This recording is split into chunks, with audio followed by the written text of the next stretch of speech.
Құран, бауырлар, ол оңай нәрсе емес. Сосын айтатыным, Құранды жаттайсыз.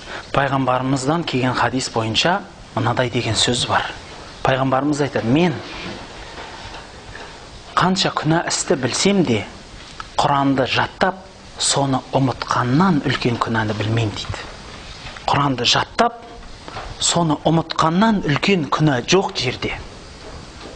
Өйткені Құран-ы Каримде айтады, бір адам келеді Алланың алдына, сөйтіп айтады дейді: я Аллахым, менің көзім соқыр ғой. Неге Раббым, менің көзім соқыр? Мен өмірде көзім көретін адам едім ғой, көзім бар еді ғой дегенде, Алла тағала айтады: біздің аяттар саған келген кезде сен оны ұмытып көзіңді жұмдың. Енді сен де бүгін ұмытыласың дейді. Бауырлар, Құранды ұмыту өте ауыр қылмыс. Оны жаттау өте үлкен, соншалықты анау Құранды ұмыту қанша ауыр болса, Құранды жаттау сонша биік дәреже. Пайғамбарымызда хадис бар: Құранды жаттаған адамға жәннатқа алып келіп, Алла тағала айтады екен: дүниедегідей оқи бер дейді екен. Оқыған жеріңе шейін саған жәннаттан орын бар дейді екен. Түсінесіз ба? Ол көтеріле береді, көтеріле береді, көтеріле береді. Қанша оқиды, қанша пара білет, сонша орын жәннаттан ол кісіге беріледі.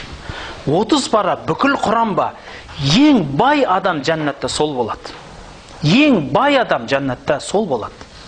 Мына дүниенің ақшасы, машина, үй, әдемі киім, бұның бәрі, бауырлар, нәжес қой, шыны керек. Бұның бәрі болмағыр нәрсе, арзымас нәрсе. Адамдар сол бір нәжестің артынан егер соны армандап жүгірсе, ол армандайтын нәрсе емес, бауырлар. Бәлки сіздің жаттап атқан Құраныңыз үлкен нәрсе. Одан үлкен нәрсе жоқ. Бірақ біліңіз, Құранның алдына түсіп жүрмеңіз, Құранның артында жүріңіз. Құранның алдына түсіп жүрсеңіз, артыңыздан бір ұратта дозаққа түсіреді. Құранның артынан жүріңіз. Не деген сөз ол? Яғни сіз бірінші өзімнің нәпсім, сосын Құран демеңіз да, бірінші Құран, бірінші Алланың сөзі, сосын менің нәпсім деңіз. Құранда айтылған үкім бірінші тұрады, сосын сіздің үкіміңіз тұрады, сосын сіздің жағдайыңыз тұрады.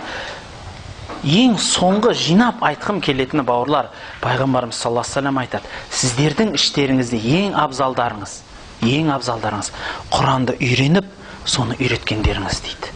Біліп аңыз, сіз қари боларсыз, қари болмассыз, бірақ өмір бақи Құранның жанында жүруге тырысыңыз. Сол Құранның жанынан ұзақтамаңыз. Жанына айналып жүріңіз. Оқушы болыңыз, оқытушы болыңыз. Еш болмағанда соның қызметшісі болыңыз. Сол Құран оқитын жердің светін жөндеңіз, суын тасыңыз, көмірін жағыңыз. Бірақ сол Құранның жанында айналшықтап шықпаңыз, соның маңында жүріңіз.